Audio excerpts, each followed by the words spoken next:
Takisto existujú veľmi dôležité rizika počas prevádzky.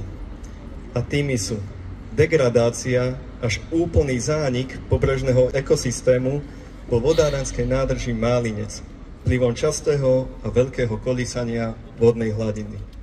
Vírenie nových, ale aj starých antropogénnych nových sedimentov vplyvom prečerpávania extrémne veľkého objemu vody, ktoré môže obsahovať ťažké kovy, organické kontaminanty a patogény. Rýchla degradácia potrubí a zariadení v kontakte so surovou vodou, ktorá má dlhodobo zvýšenú chemickú agresivitu. Úhyn veľkého počtu vodných živočíchov, vrátane rýb, ktoré stratia prirodzené habitaty, neresiská a miesta na úkryt.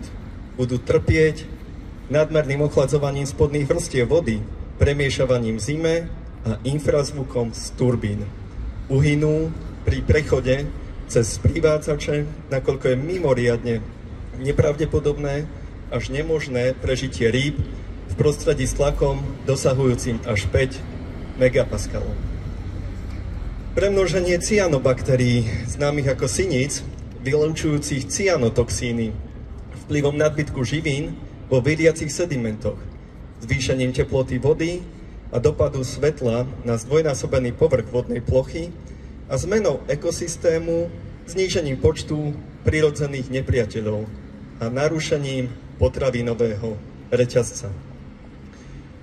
Takisto dôležitým rizikom je aj únik prevádzkových kvapalín, ropných látok, mazív, olejov, ktoré môžu spôsobiť vážnu kontamináciu surovej pitnej vody. Pre vás tu na juhu bude asi najpodstatnejšie násobné zvýšenie prevádzkových nákladov a problémy pri zabezpečovaní úpravy vody.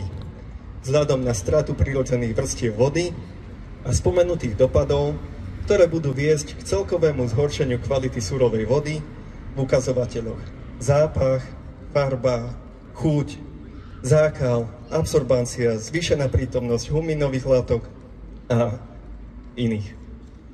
No a posledným rizikom je nedostatok vody v obidvoch nádržiach prečerpávacej vodnej elektrárne. Ako výsledok vysušovania regiónu a negatívnej bilancie zapričinenej zmenou klímy, oteplovaním a zvýšením výparom, ktorý bude dvojnásobný oproti terajšiemu stavu kvôli dvom vodným plochám.